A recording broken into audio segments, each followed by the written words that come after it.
Selamat malam. Oh, berarti Anda sudah terbangun. Selamat pagi, terima salam dhamma dari saya, Namaste Sukihotu. Biasanya kalau mengucapkan salam, saya mengucapkan di malam hari selamat pagi pada protes. Tapi di sini juga sama ya, saya mengucapkan selamat malam juga protes. Artinya Anda semua sudah terbangun. Itu yang paling penting, karena kalau tidak, nanti yang saya sampaikan masih mending kalau masuk kuping kanan, salah kuping kanan, keluar kuping kiri. Ada yang nyangkut di tengah. Tapi kalau belum terbangun, masuk kuping kanan, keluar kuping kanan. Ya, ini topik yang dipesan untuk mengulang. Sebetulnya topik ini pernah saya bawakan 1 tahun yang lalu di tempat yang sama, di Wihara Dhammasuka, namun pada saat kebaktian malam. Nah, mungkin yang kebaktian pagi yang mungkin belum pernah melihat apa yang saya sampaikan di dalam topik ini. Apakah berdana ini suatu keharusan atau pilihan, terutama untuk umat Buddha? Kalau yang belum tahu, UP itu singkatan dari Upasaka Pandita. Saya ada punya title itu, Upasaka Pandita. Karena beberapa kawan belum tahu Upasaka Pandita itu apa. Jadi karena dia tahu saya sering dipanggil Romo, kalau tulis undangan atau namanya jadi PDT. Ada yang tahu apa? Pendeta. Nah, saya akan menggambarkan beberapa rangkaian. Kenapa umat Buddha nantinya Anda akan melihat sendiri. Berdana ini apakah suatu keharusan atau pilihan?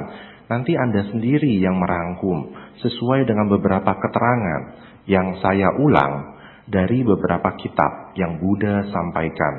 Di sini yang saya garis bawahi adalah yang Buddha sampaikan.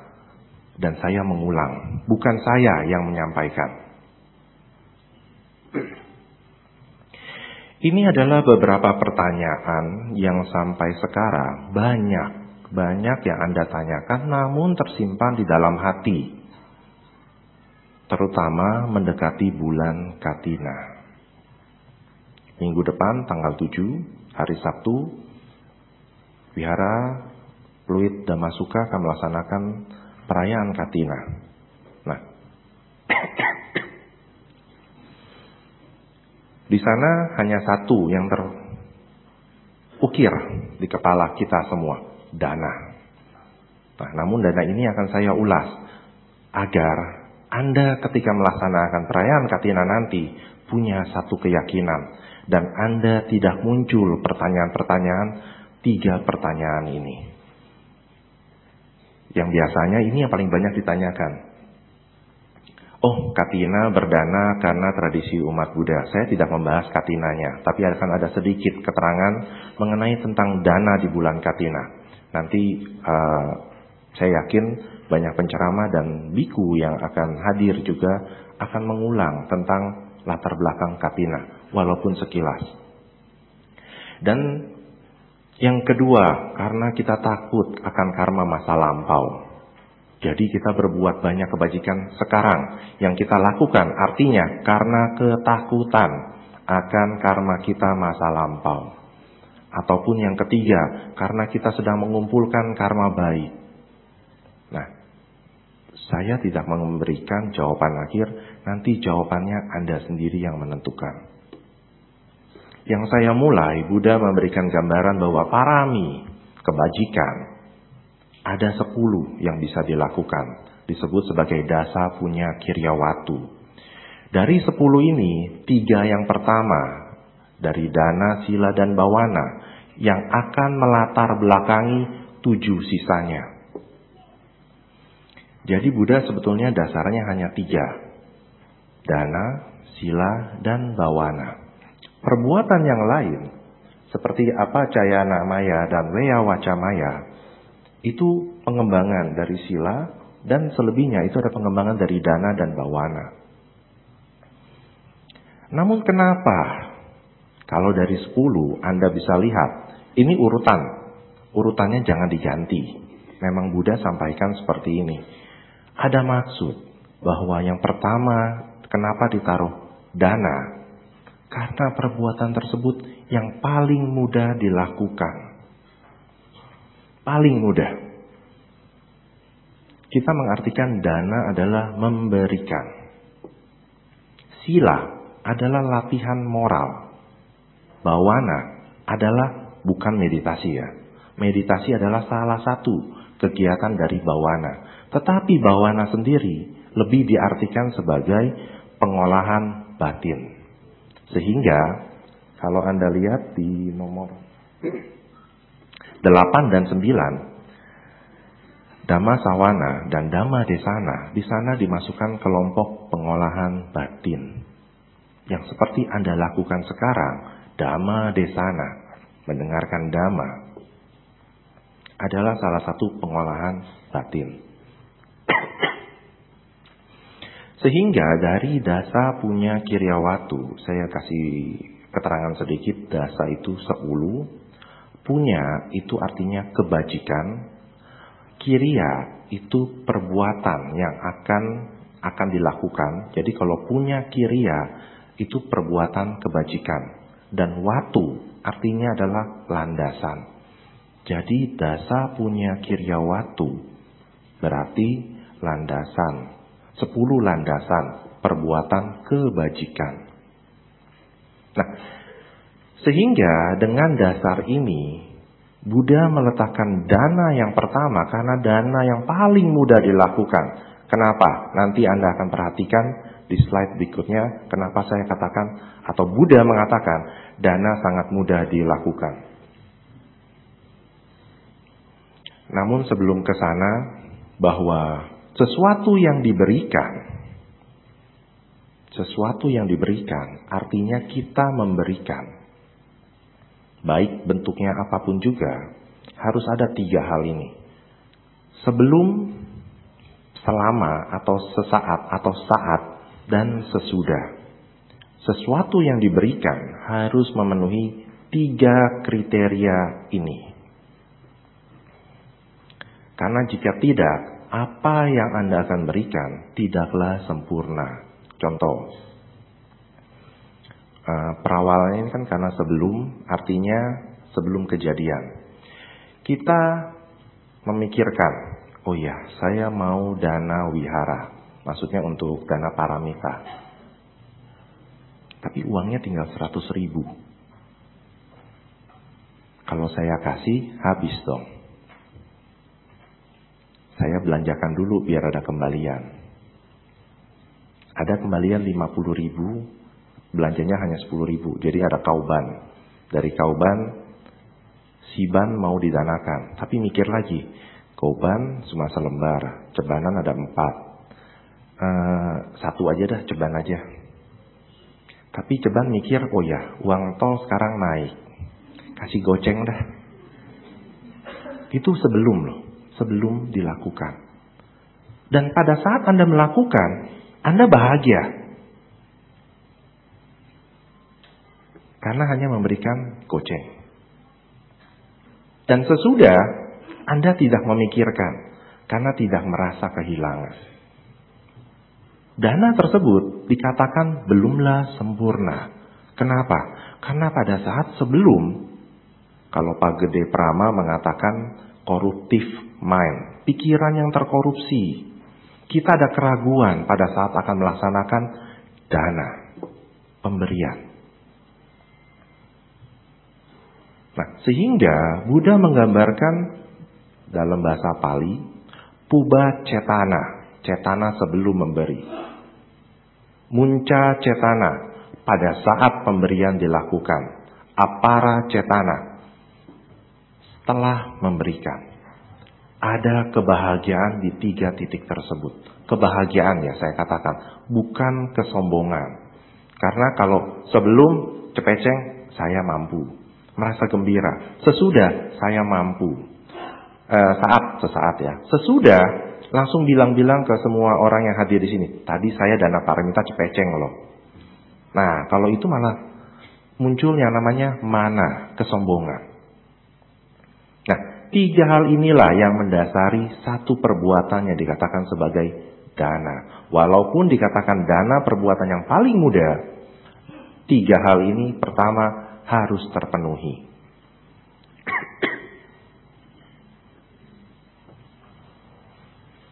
Dan berikutnya, ketika sesuatu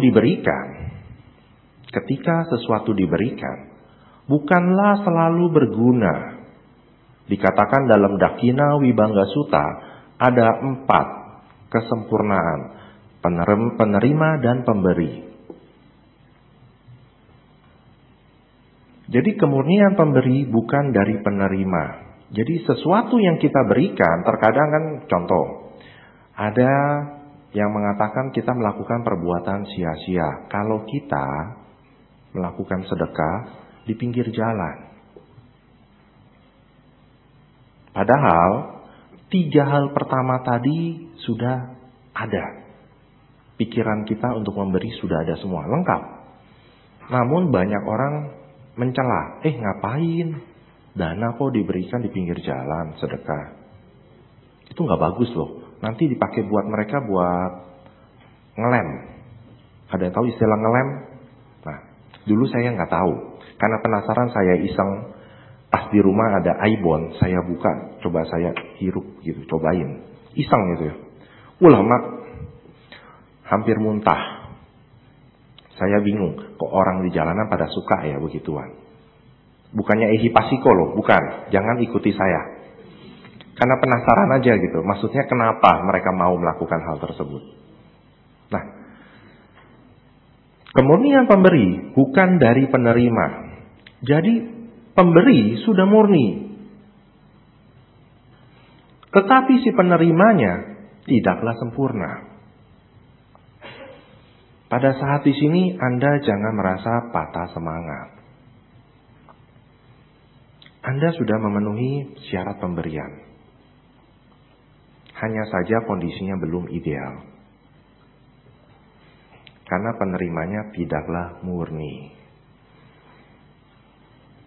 Yang kedua, kemurnian penerima bukan dari si pemberi. Contoh, di sini saya Kresno, seorang konglomerat, bukan seorang konglomerat terkenal, 5 konglomerat terkenal di Indonesia. Contoh ya, semoga terwujud. Saya membangun panti asuhan. Baik gak? Saya mengambil orang-orang jalanan, saya tempatkan di sana. Baik gak? Baik. Kemudian saya pasang iklan di koran. Semua koran di Jakarta saya pasang. Pada saat pembukaan panti asuhan itu. Baik gak? Loh, kok kenapa tidak? Nanti terus saya bilang lagi. Kalau kalian mau berdana, boleh masuk ke rekening saya. Baik gak? Kok enggak? Kan saya butuh dana untuk bangun operasionalnya, pelaksanaan operasional. Nah, itu dia. Harus ada yayasan, bukan perorangan. Jadi si pemberinya tidaklah sempurna, namun penerimanya sempurna. Mereka yang membutuhkan bantuan. Di sini Buddha mengingatkan. Jadi Buddha sudah memberikan gambaran kesempurnaan penerima dan pemberi. Dan yang ketiga, tidak murni dari pemberi dan penerima. Baik yang penerima maupun pemberi mempunyai motivasi yang berbeda dari dana yang diberikan ataupun dana yang diterima. Saya mengambil gambaran paling gampang. Banyak di antara kita berdana kepada anggota sangga, 1 di kepala. Semoga karmanya berbuah besar. Itu bisnis. Dan sangganya, karena latihannya kurang, masuk kantong sendiri. Bukan saya melecehkan sangga, tidak. Saya memberikan gambaran, ada yang seperti itu. Nah, jika hal itu terjadi, dua-duanya tidak sempurna. Namun yang Buddha memberikan gambaran, kesempurnaan pemberi dan penerima, ini yang paling baik dilakukan.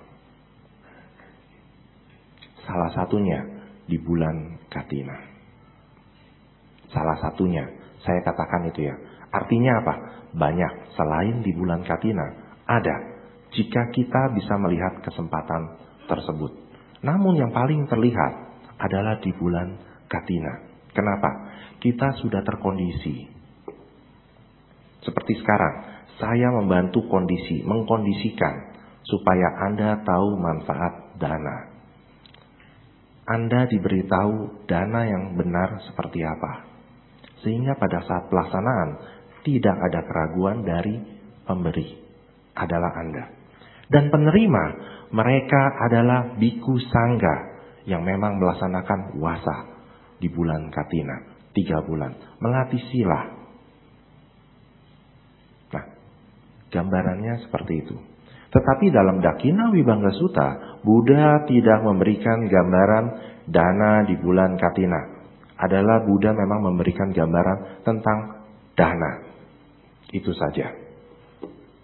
Sehingga ketika kita melakukan yang tadi dikatakan sebagai dasa punya kiryawatu, tidak ada keraguan. Wicikicah. Karena salah satu belenggu dari 10 belenggu itu keraguan-raguan ada di sana. Sangat halus sekali.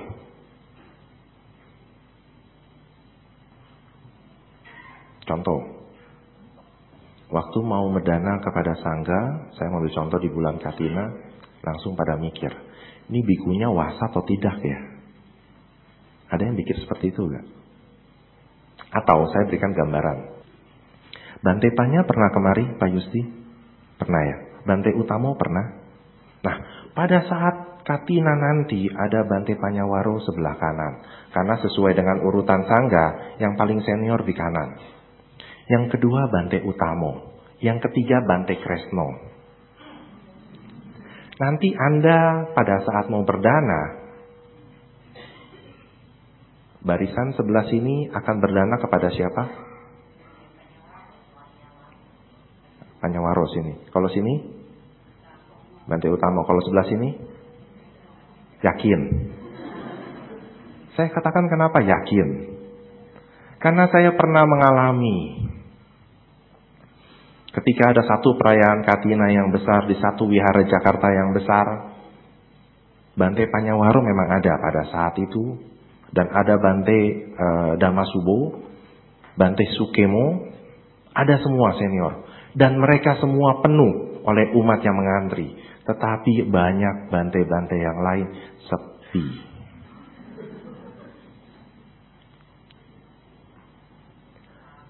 Di sana bukan melihat masalah senioritas, tapi di sana ada keraguan dalam diri kita. Silanya benar atau tidak? Benar gak? Jadi supaya tidak mau ngambil resiko dari dana yang mau diberikan, langsung saja kita selonin. Paling senior Bante Panyawaro. Semua pada ngantri di Bante Panyawaro. Nah, sebetulnya bukannya tidak baik. Tetapi hal tersebut yang melandasi perbuatan Anda. Apa? Jika yang muncul adalah keraguan terhadap mereka yang masih muda. Mereka dianggap masih muda, silanya masih kurang. Wah, saya pilih Bante yang senior. Di situ Anda meragukan bukan bikunya. Anda meragukan sangga. Karena yang Anda hadapi bukanlah Bante Panyawaro, bukanlah Bante Utamo, bukanlah Bante Kresno, tapi Anda sedang melihat sangga. Itu. Jadi keraguan-raguan bisa muncul ketika Anda hanya melihat satu profil. Seperti gambar ini, pada saat keraguan-raguan tidak muncul, kepada siapapun kita dapat bernamaskara. Walaupun orang tersebut lebih muda. Beberapa waktu yang lalu, kawan saya menjadi seorang, disebutnya apa ya, silacarini. Dulu kawan saya memanggil saya Romo. Tapi begitu dia wanita, memotong rambutnya, menggunakan jubah, saya memberikan namaskara kepada sahabat saya. Mungkin yang lain akan melihat, loh kok Romo Pandita bahkan umurnya lebih senior, bukan wasanya ya, umurnya lebih senior mau bernamaskara. Saya katakan ini salah satu yang saya lihat bukan kawan saya, tetapi yang saya lihat adalah dia sudah masuk sebagai sangga. Jadi saya bernamaskara tidak ada keraguan-raguan. Kalau saya lihat muncul yang namanya gengsi. Waduh, dulu dia belajar dari saya. Kenapa saya harus mau menghormat? Nah, hal tersebut yang melatar belakangi supaya tidak timbul keraguan.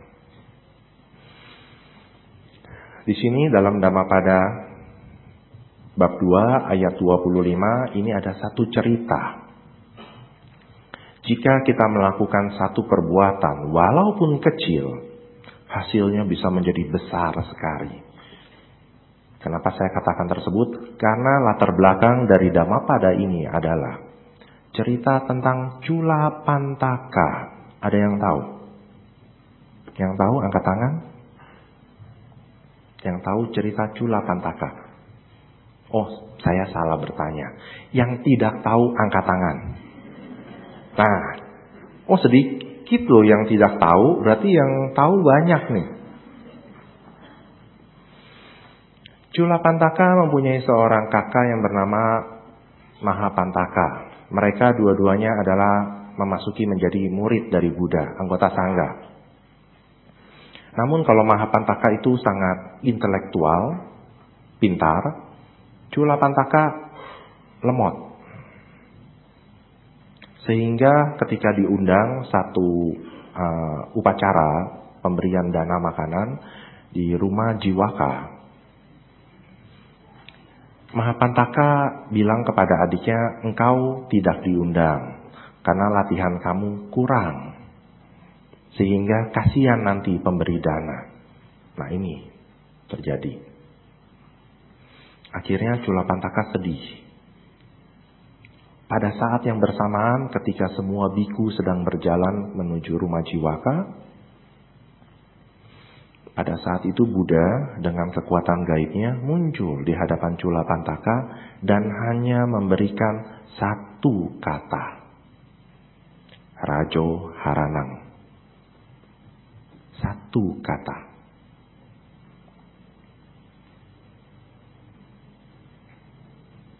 Dan dengan kata itu Culapantaka menggosok kain dengan mengucapkan satu kata tersebut. Rajo Haranang, Rajo Haranang, Rajo Haranang. Dan Anda tahu, hanya dengan melakukan hal tersebut, dan dalam waktu singkat, Culapantaka mencapai tingkat arahat. Jadi kalau ada yang mau mencapai tingkat arahat, ikuti kata saya. Rajo Haranang. Kainnya dengan kain putih, syaratnya itu. Rajo Haranang. Siapa tahu Anda bisa seperti Culapantaka. Rajo Haranang adalah sesuatu yang putih, suatu saat akan menjadi kotor.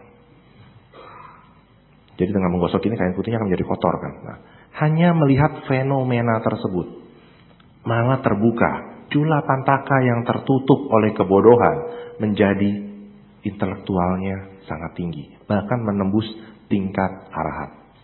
Sehingga Buddha mengetahui hal tersebut, sehingga ketika dana upacara akan diberikan, Buddha mengatakan stop, masih ada satu biku yang tertinggal.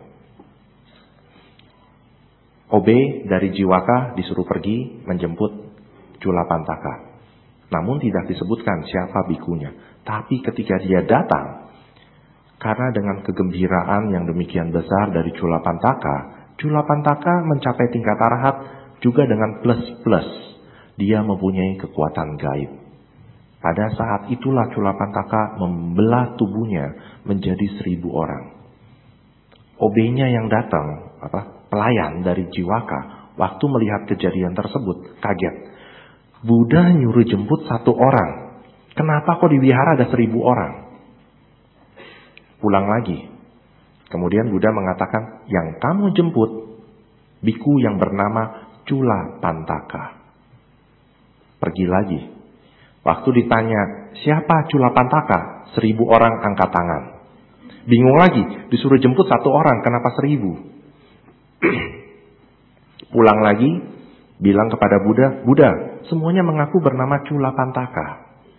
Lalu Buddha mengatakan, ketika kamu bertanya siapa Culapantaka, orang pertama yang angkat tangan, kamu tarik langsung. Benar juga. Pas ketiga kali, saya mengundang Bante Culapantaka. Pas ada 1 yang mengangkat tangan langsung ditarik. 1999-nya hilang. Jadi Culapantaka bisa diundang. Nah, sesuatu yang kecil yang dilakukan Culapantaka bisa membawa sesuatu yang besar. Jangan lupakan hal tersebut. Kepada siapa dana bisa diberikan? Dalam Dakinawibangga Sutta juga Buddha menggambarkan ada 14 makhluk yang bisa menerima dana. Jadi bukan hanya 1, 2, 3. Tidak. Ada 14 makhluk. Namun kita coba melihat kesempatan kepada siapa kita bisa melaksanakan dana. Yang pertama, sama Sang Buddha. Siapa yang bisa di sini sekarang? Ada yang bisa gak? Sudah tidak ada. Paceka Buddha. Siapa yang bisa? Siapa yang bisa bertemu dengan Paceka Buddha? Mungkin ada, tapi kita tidak tahu. Demikian juga dengan 8 berikutnya, 8 makhluk suci. Dari Arahata Magga dan Pala hingga Sotapati Magga dan Pala. Kita pun juga tidak tahu. Mungkin saja, ini mungkin ya, kiri kanan Anda ada Sotapati Magga dan Pala. Gak percaya? Coba tanya kiri kanan.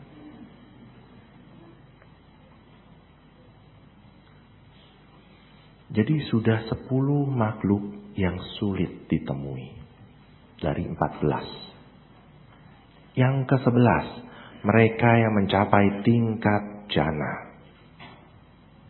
Ini juga sulit. Bukannya tidak ada, ada. Saya mendapat info ya.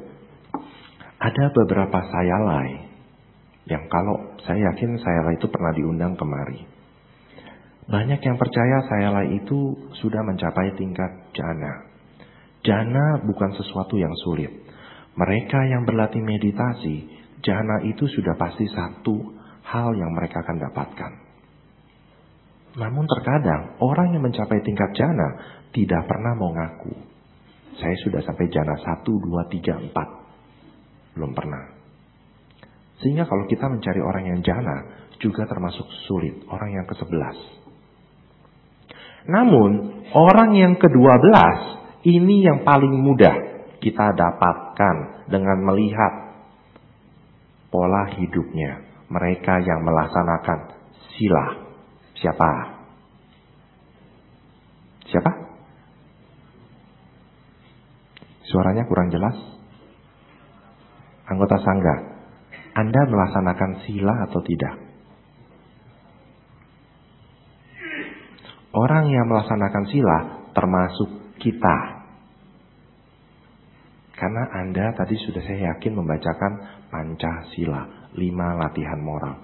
Jadi, dana bisa diberikan. Memang Sangga ada 227 sila yang mereka latih. Tetapi kita pun juga bisa. Jadi kita, Anda adalah orang yang dapat menerima dana. Jika memang sedang membutuhkan bantuan. Dan mereka yang paling mudah ditemui. Jadi kita jangan jauh-jauh carinya. Orang yang ke-12. Dan orang yang ke-13. Mereka yang silanya kurang. Jadi selain orang yang melaksanakan sila, orang yang silanya kurang juga dapat menerima dana. Karena mereka mempunyai keterbatasan. Artinya bukan kalau Anda lagi jalan-jalan, jangan di sini ya, di Muara Karang, maaf Pak Yusdi, Muara Karang. Tiba-tiba ada orang posturnya besar, bertato, bawa pisau, langsung menodong kepada Anda langsung mengatakan apa? Saya danakan isi dompet saya kepada Anda. Karena tadi Romo Kresno bilang, orang yang silanya kurang juga dapat menerima dana. Bisa seperti itu? Bisa gak? Bisa, kalau 3 tadi Anda sudah sebelum, saat, dan sesudah. Tetapi pada saat itu yang muncul apa? Takut. Takut adalah salah satu akar dari aku salah. Ada moha di sana, kebodohan kita. Jadi tidaklah lengkap. Bukan dana. Karena dasarnya adalah ketakutan. Dan yang paling terakhir dari 14 makhluk yang bisa menerima dana adalah binatang.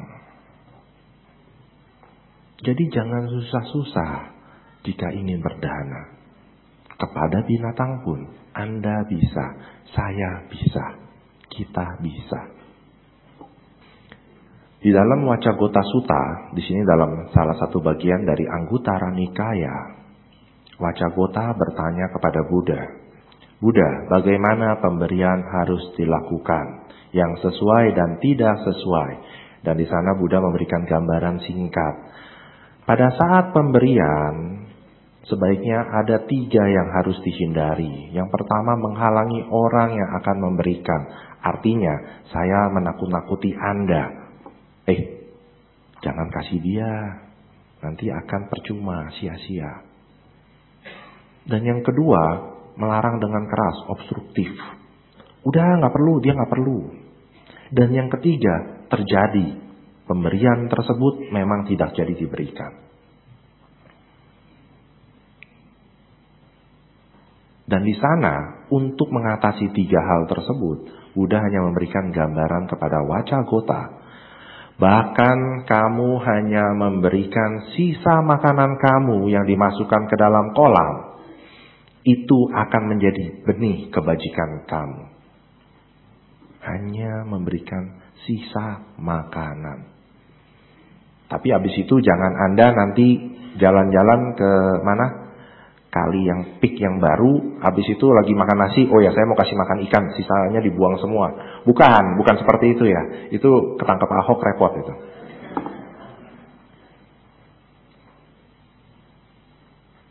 Hanya dengan sisa makanan kita bisa melaksanakan yang disebut sebagai dana. Ada satu lagi. Kalau ibu-ibu, mohon maaf ya, ini bukan masalah gender. Ibu-ibu yang sedang mencuci piring sisa makanan pun juga dapat melaksanakan kegiatan tersebut sebagai salah satu praktek dana. Bisa, ini yang Buddha sampaikan. Sehingga tidak ada yang sia-sia. Itu yang dikatakan dalam Dasa Punya Kiryawatu. Kenapa dana ditaruh yang nomor 1? Karena memang mudah. Hanya memenuhi 3 syarat. Memberikan sisa makanan, bekas cucian pun. Ternyata juga salah satu latihan.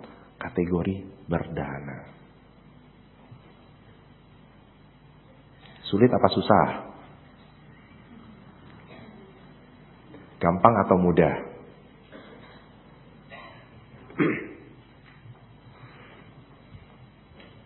Nah, untuk menumbuhkan satu keyakinan Anda minggu depan, ini baru saya akan mengulas sedikit mengenai dana untuk kepada sangga, bukan dana katinanya tetapi dana kepada sangga.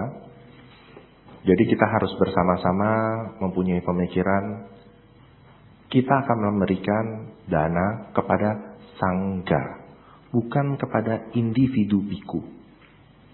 Sangga harus ditambahkan keterangannya. Sangga masa lalu, sangga sekarang, dan sangga masa depan. Itulah sangga. Jadi bukan sangga saya melihat organisasinya. Oh ini sangga Mahayana, ini sangga Theravada, ini sangga Agung. Bukan. Tetapi sangga. Karena pada zaman Buddha tidak ada yang lain hanya selain Sangga. Kalaupun hanya ada 2 kategori, Samuti Sangga dan Arya Sangga. Samuti Sangga, mereka yang belum mencapai tingkat kesucian. Arya Sangga, Sangga yang sudah mencapai salah satu tingkat kesucian. Hanya itu, tidak dibedakan berdasarkan organisasi. Dan pada saat memberikan dana kepada Sangga, ada 7 kriteria Sangga yang dapat menerima dana dari kita. Jadi Sangga, biku dan bikuni pada saat sama Sang Buddha, ini tidak bisa kita undang. Kecuali kalau Johnson bisa mengundang. Saya belum tahu. Sangga, biku, bikuni setelah masa sama Sang Buddha masih memungkinkan karena kita setelah zamannya sama Sang Buddha. Sangga biku atau sangga bikuni, salah satu. Dan di sini juga ada yang kelima, permintaan kepada sangga, baik biku dan bikuni, bukan yang atau dan.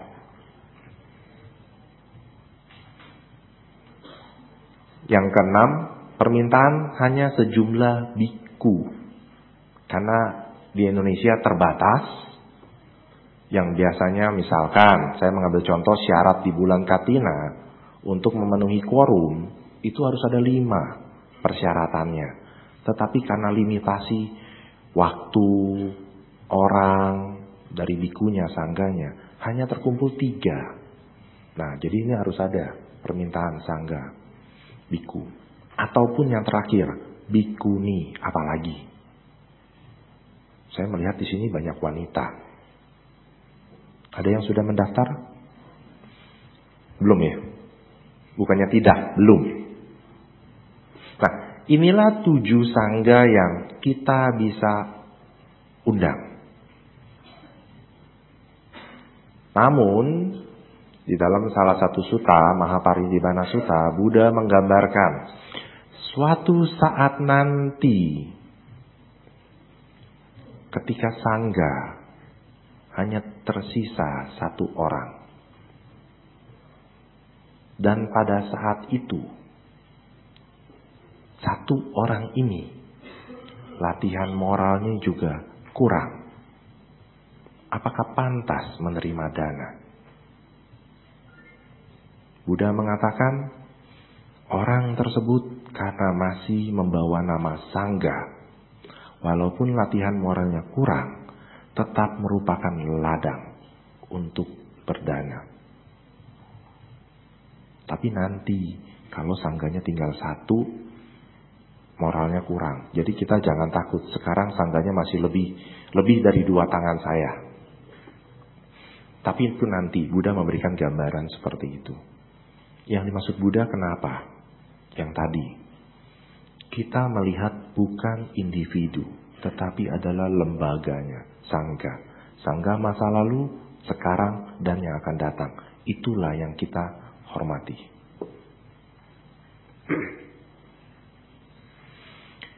Dan pada saat dana sangga atau sangga dana di bulan Katina, ada 4 macam pemberian yang bisa dilakukan. Dimulai dari jiwara hingga tempat tinggal. Jadi dari jiwara sesuatu yang diperlukan sehari-hari, makanan, obat-obatan, dan tempat tinggal. Ini bisa. Jadi nanti kalau minggu depan Anda bawa 4 hal ini, boleh. Kecuali yang keempat ya. Kalau yang keempat itu mesti surat. Surat tanah atau surat rumah. Nggak mungkin rumahnya yang dibawa atau tanahnya kan. Anda bisa memberikan hal tersebut di bulan Katina. Hanya tetapi dikatakan sebagai sangga dana. Namun di bulan Katina sendiri sesuai dengan tradisi bahwa yang diberikan adalah jubah. Jadi Katina adalah jubah yang utama yang dilihat. Sehingga dikatakan sebagai, kalau dulunya disebut Pamsukula Jiwara. Pamsukula, kalau Anda tahu di sana, saya tidak tahu di buku Parita ada apa tidak, buku Parita yang Anda pegang. Pamsukula Gata. atau gata atau parita. Pamsukula adalah kain kafan.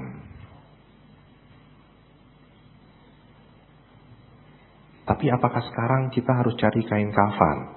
Karena memang biku-biku pada zamannya Buddha, mereka itu akhirnya terpaksa harus mencari kuburan yang biasanya masih baru dan tidak terawat. Nah, kain kafannya yang diambil dan dijadikan jubah. Itu loh, makanya dikatakan sebagai pamsukula ciwara. Nah, ada aturan. Mereka yang mendapatkan harus memenuhi syarat. Yang pertama, biku tersebut harus berwasa di tempat tersebut. Dan kemudian biku tersebut, biku ya bukan sangga, biku, satu biku. Dan dia bisa boleh mengundang 4 sisa lainnya. Pada saat itu memang hanya ada satu jubah yang dikatakan sebagai katina ciwara.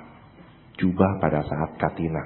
Katina, beberapa waktu yang lalu di sini saya sudah beritahu, katina adalah nama bulan dari kalender Hindu. Jadi hati-hati, bukannya jangan diklaim katina itu milik umat Buddha. Bukan, justru kita yang mengambil dari umat Hindu. Katina ciwara, jubah di bulan katina hanya diberikan satu kepada mereka. Hanya biku satu yang berlatih wasa, tergantung sponsornya siapa. Ini yang diberikan.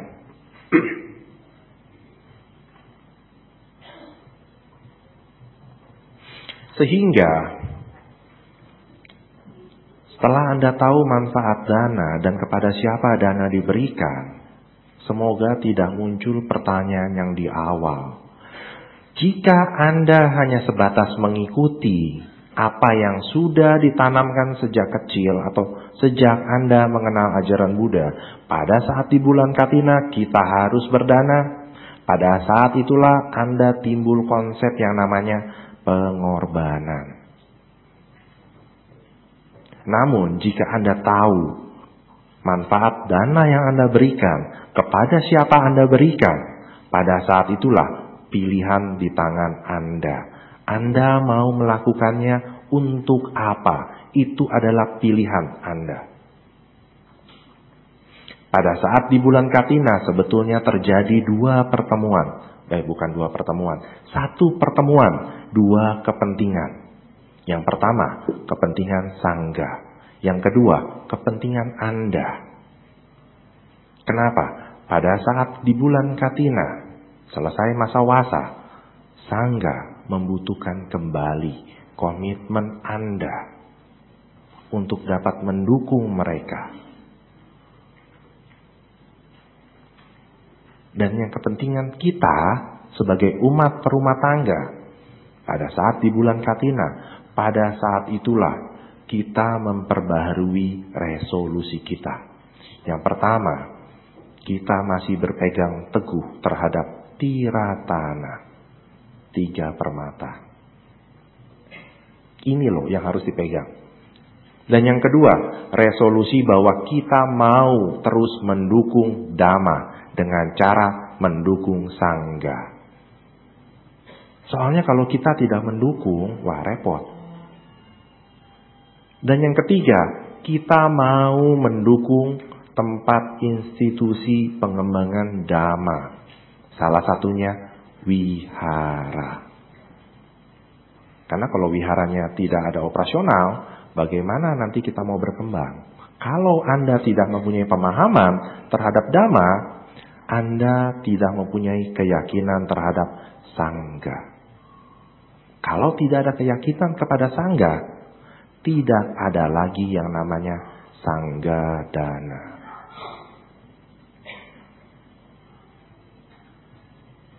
Dan yang terakhir, kepentingan Anda perumah tangga harus dijaga. Dijaganya apa yang dijaga? Anda tujuan memberi untuk apa? Sebetulnya itu. Jadi Katina, walaupun ada kepentingan, 2 kepentingan di sana, kepentingan terbesar ada di kita. Makanya tadi saya katakan pilihan. Karena kita yang paling mempunyai peranan besar di sana. Kita yang memurnikan pemberian tersebut. Kita yang mempunyai kesempatan mau dijalankan atau tidak. Bukan sanggahnya. Sanggah hanya memberikan satu kesempatan supaya menerima komitmen Anda, komitmen saya, mendukung mereka supaya mereka berlatih.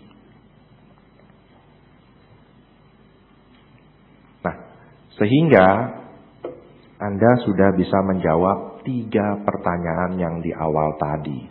Kenapa harus berdana, terutama di bulan Katina? Demikian dari saya keterangan yang bisa saya berikan. Sebagai rangkuman, saya mengutip dari Dakina Wibangga Sutta, pemberian, tentang pemberian. Yang kedua, dari Wacagota Sutta, tentang pemberian juga. Dan yang ketiga, ini adalah Adita Sutta, api, Sutta tentang api. Terima kasih, demikian yang bisa saya berikan. Mungkin saat ini, setelah ini tanya jawab ya. Boleh. Terima kasih.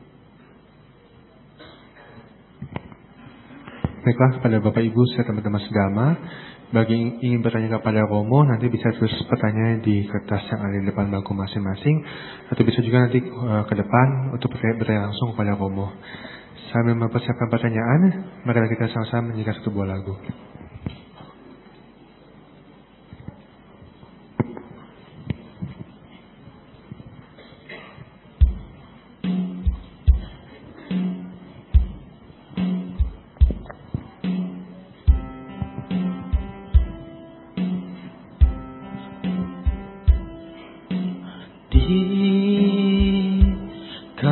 Ku gundah daku ingat Buddha di kala ku goyah hanya Dhamma penopang jiwaku dalam hidup ini. Ku hanya mengenal Buddha, ingin ku laksanakan semua Dhamma ajaran mulia. Oh Buddha, terangilah jalan hidupku, singkirkanlah duka dan ragu, biar ku bahagia di dalam damai-Mu selamanya seumur hidupku.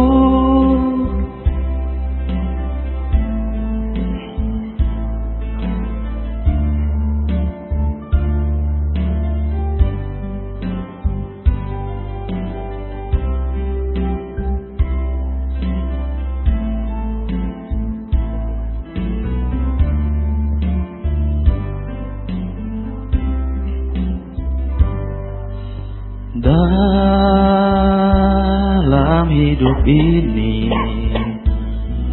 ku hanya mengenal Buddha, ingin ku laksanakan semua Dhamma ajaran mulia.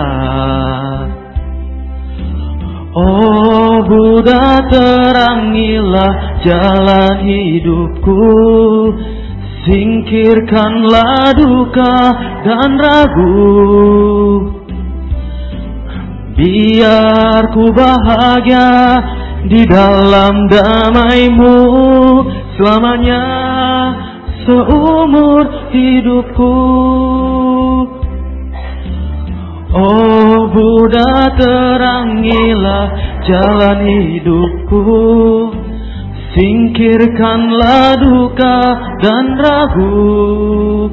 Oh, biar ku bahagia di dalam damai-Mu selamanya seumur hidupku, selamanya seumur hidupku. Terima kasih. Baiklah, bagi Bapak Ibu serta teman-teman sedama, ini bertanya secara langsung kepada Romo. Bisa langsung ke depan. Nggak ada yang mau langsung nanya? Oh, ada, silakan.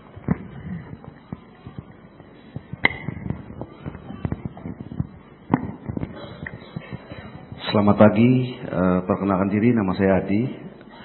Sebelumnya terimalah salam di dalam Dharma, Namo Buddhaya. Selamat pagi Romo. Ya, pagi. Saya seringkali mendengar para penceramah ataupun biku tentang dalam berdana. Biasanya kalau yang jadi pikiran saya, pandangan saya adalah setiap orang berdana kepada siapapun, bukankah ada suatu ikatan jodoh? Karena kalau menurut dalam ajaran agama Buddhis, sesuatu yang bertemu itu adalah suatu karma di masa lalu, masa sekarang, dan masa akan datang berdasarkan ikatan jodoh. Jadi saya mohon pemahamannya. Tadi Romo telah memberikan suatu percontohan. Ada 3 seorang biksu. Kebanyakan orang berdana kepada anggota sangha yang senior. Sedangkan yang junior tidak ada yang berdana.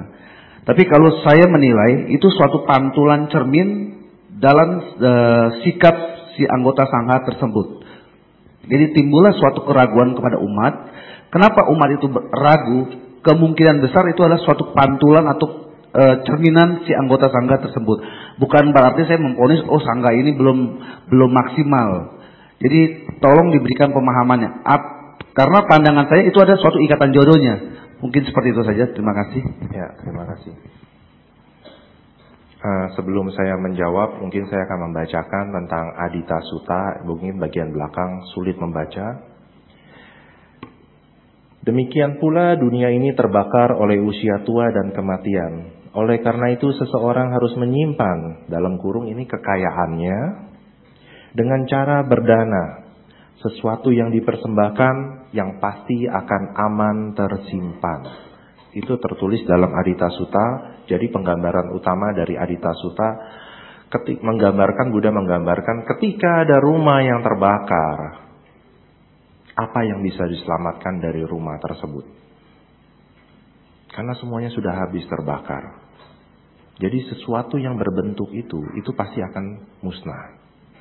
Namun Buddha menggambarkan kalau sesuatu ini bisa disimpan dengan baik, akan dapat menyelamatkan. Walaupun rumahnya habis terbakar, tapi masih ada simpanan yang dapat membantu. Itulah manfaat dana. Itu gambaran singkatnya mengenai Adita Sutta. Nah, balik kepada pertanyaan. Terima kasih Pak Adi. Ini pertanyaan yang sangat mudah. Jawabannya susah.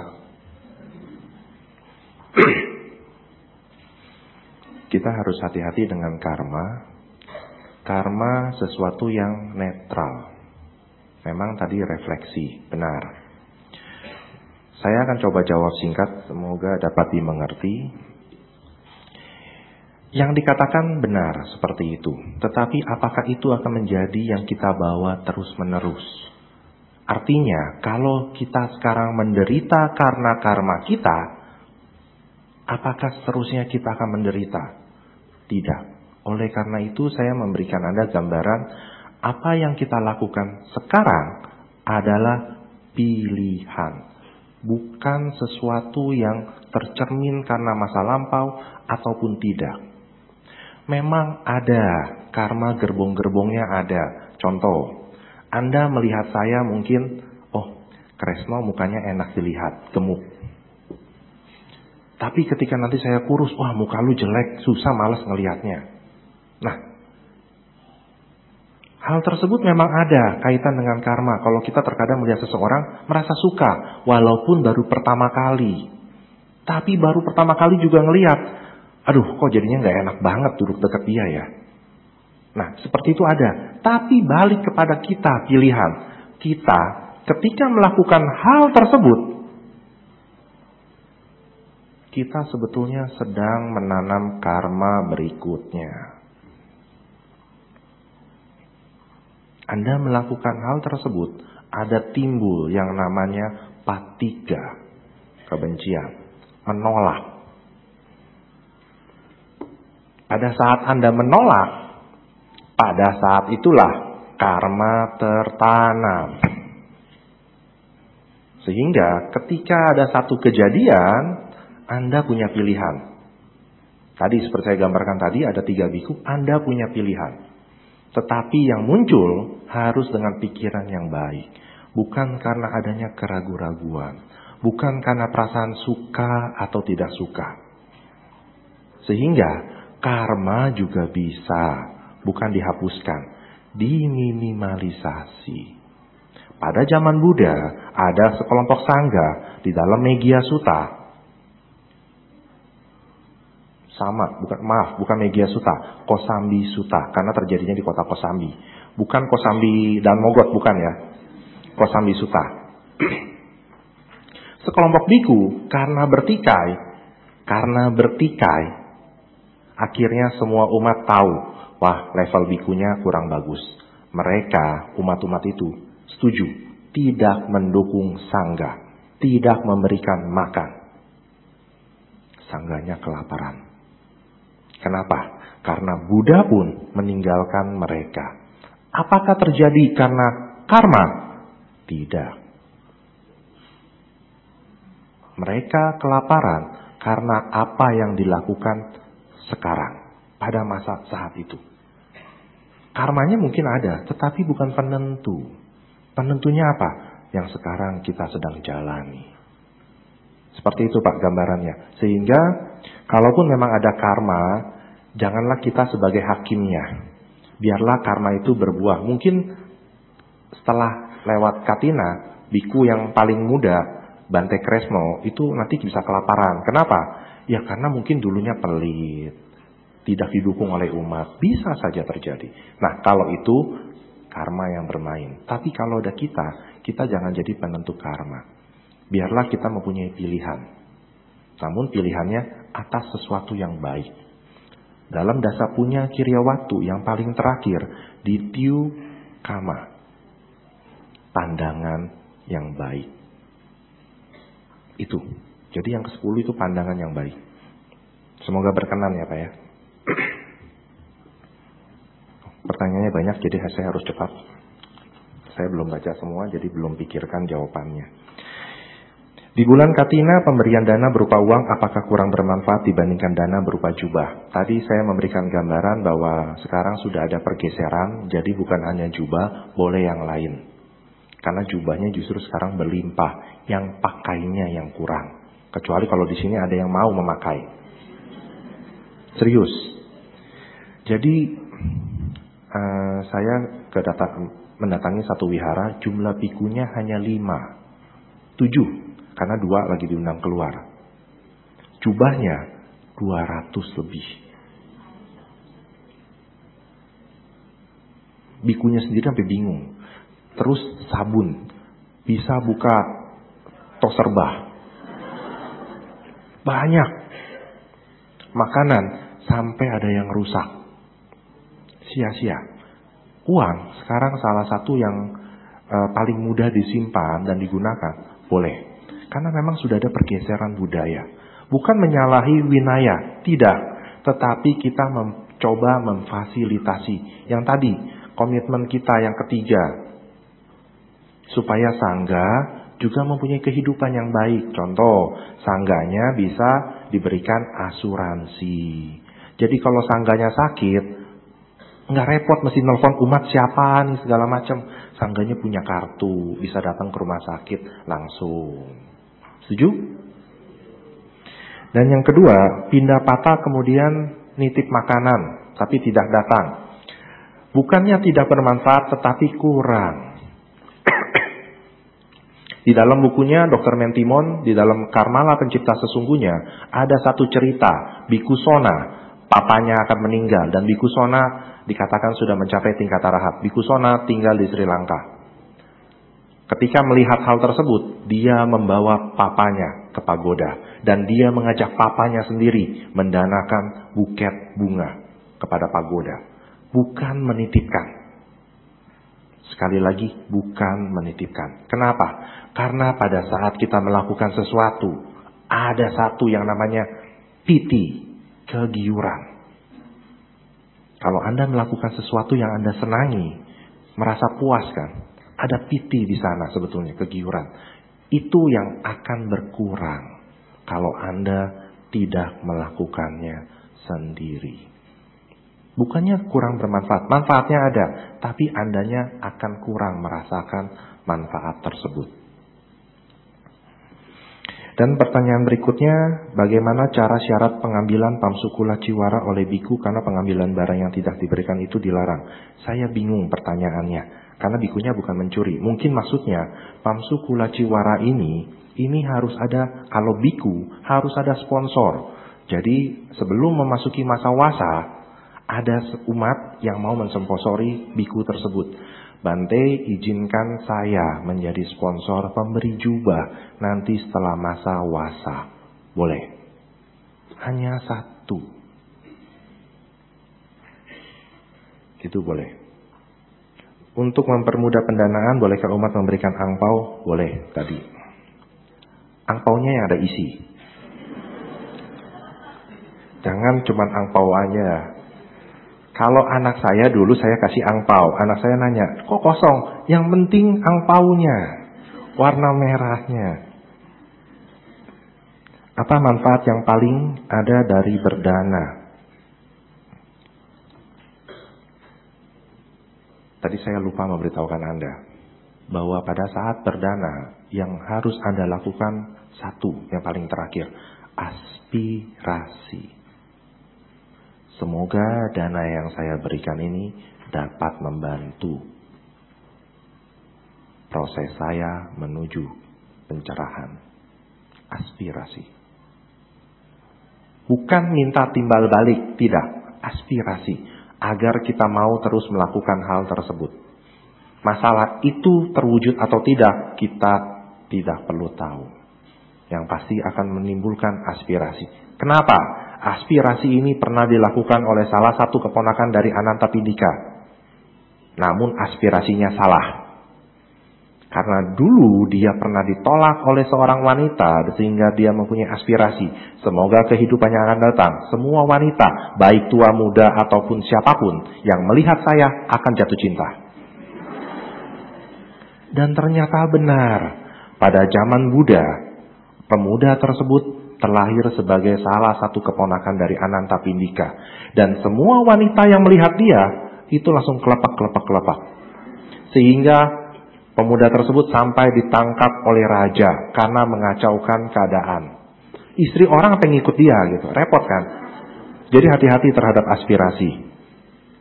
Apakah dana besar atau kecil mempengaruhi manfaat tersebut? Seperti gambar tadi, yang akan menjadi sumber kebajikan. Punya kebajikan. Walaupun hanya memberikan sisa makanan ke dalam kolam. Jadi Anda jangan ragu-ragu. Manfaat bila kita rajin berdana. Ini yang tadi. Ada kita melatih yang namanya dasa punya kiryawatu. Landasan kebajikan. Perbuatan kebajikan. Punya kirya. Kalau kita berdana pada seseorang terus tapi membuat dia jadi malas atau tergantung pada kita, apakah ini baik? Ini yang tadi digambarkan dalam kesempurnaan pemberi dan kesempurnaan penerima. Anda jangan ragu pada saat memberi, namun harus dengan kebijaksanaan. Kalau memang dapat membuat dia jadi malas, Anda pun juga harus merubah cara memberi. Yang biasa orang mengatakan, membantu jangan memberikan ikan, tetapi kailnya. Itu.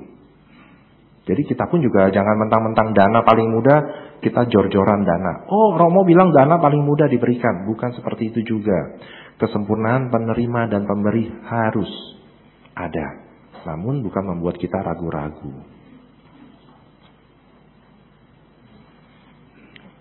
Siang Romo, kalau anaknya menjadi anggota sangga, lalu orang tuanya bernamaskara kepada anaknya, apakah perbuatan itu baik untuk orang tuanya?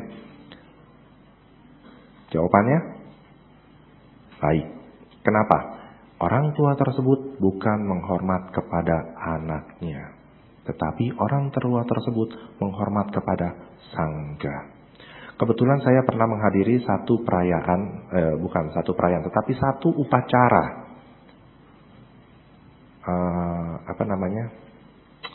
pabaja. Dan kebetulan orang ini nggak ada sponsornya. Orang ini usianya lebih tua. Akhirnya kawan saya jadi sponsor. Kawan saya baru kenal. Pada saat itu baru ditarik karena kurang sponsor. Dan kawan saya bersujud kepada dia. Orang yang baru dikenal. Dan orang tersebut baru ikut pabaja.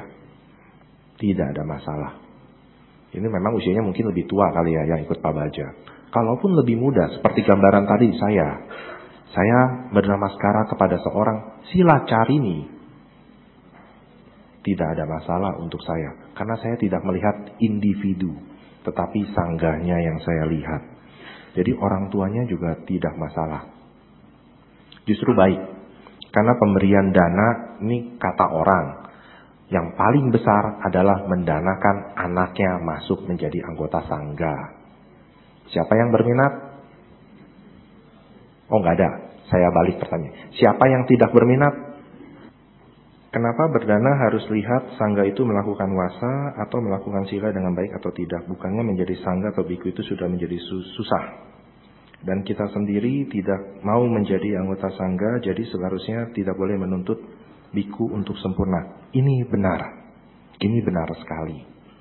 Jadi kita bukan melihat kepada siapa individu kita melaksanakan dengan cara melihat masa wasa.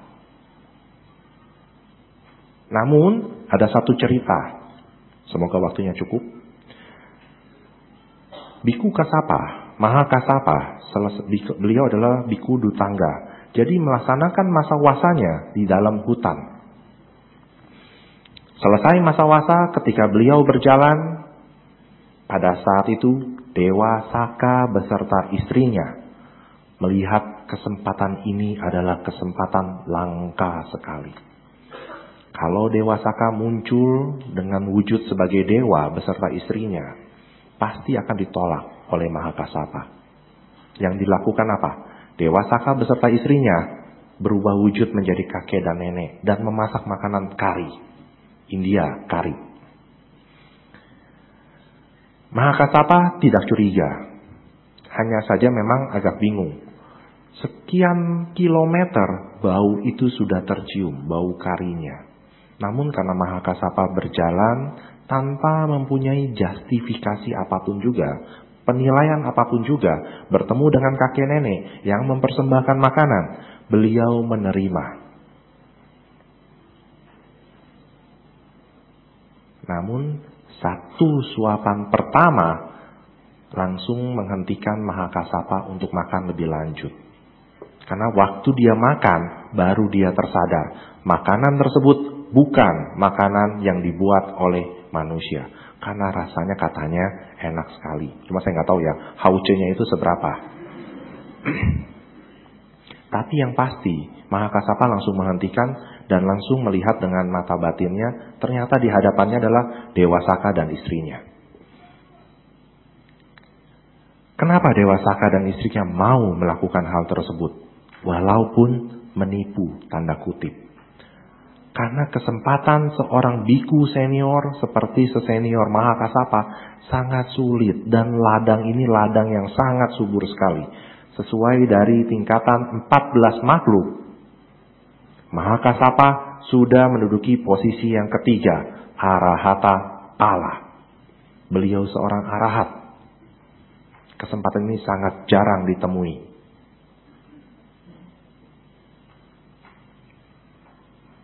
Tapi itu zaman Buddha. Zaman sekarang siapa yang tahu arahatnya yang mana?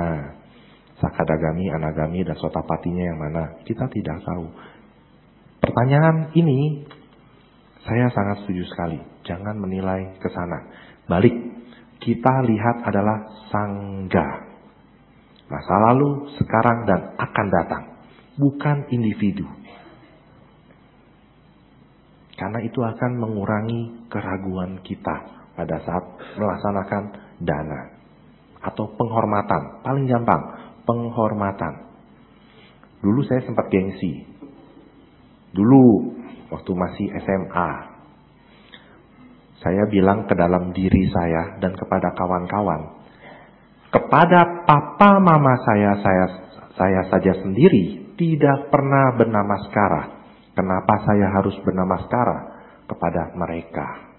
Mereka itu saya menunjuk sangga.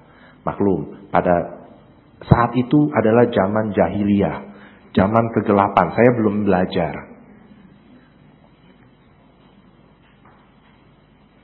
Saya mengatakan dalam diri saya akan bernamaskara dulu kepada mama dan papa saya. Baru saya mau bernamaskara kepada orang-orang tersebut. Kalau saya mau bernamaskara, itu. Tapi itu salah, itu pandangan gelap. Pada saat itu marah beserta pasukannya datang. Menutupi pengetahuan saya. Timbul keraguan-raguan. Tapi setelah mengetahui hal tersebut, papa saya minta saya mendengar satu ceramah yang cukup menarik. Bernamaskara kepada orang tua itu yang utama. Menjelang malam senja, papa saya tarik, saya bernamaskara. Papa saya langsung marah-marah. Lu kira gue udah mati? Ternyata tradisi Chinese, ini balik lagi pada tradisi, anak itu akan pai kui di depan bong pai. Itu loh, itu yang membatasi kegelapan, yang membuat menjadi gelap pengetahuan saya. Orang tua aja tidak pernah dinamaskara, kenapa harus dengan orang lain? Tapi setelah itu terbuka, yang tadi saya berikan gambaran, orang yang lebih muda selama menggunakan jubah dan mempunyai tekad untuk berlatih, orang tersebut orang yang saya bisa untuk bernamaskara di depannya. Tidak ada keraguan. Walaupun anak kecil. Itu. Baik, semua pertanyaan sudah dijawab. Waktunya masih tersisa 4 jam lagi. Oh, sudah habis. Saya kira 4 jam lagi. Baik, terima kasih. Semoga bermanfaat. Jika ada kekurangan ataupun kesalahan, mohon dapat mengabari saya agar saya dapat memperbaiki kesalahan yang ada sehingga tidak terulang di kemudian hari. Dan tidak lupa saya ucapkan selamat siang, selamat menjalankan dana di bulan Katina. Hari Sabtu nanti, semoga apa yang saya berikan bermanfaat sehingga Anda tidak ada lagi keraguan-raguan. Kalaupun masih ada, tipis sekali. Tapi yang pasti Anda sudah melakukan 1 dari 10 perbuatan kebajikan. Selamat siang, namaste sukihotu. Sabe sata bawantu sukitata, semoga semua makhluk hidup berbahagia. Sadu, sadu, sadu.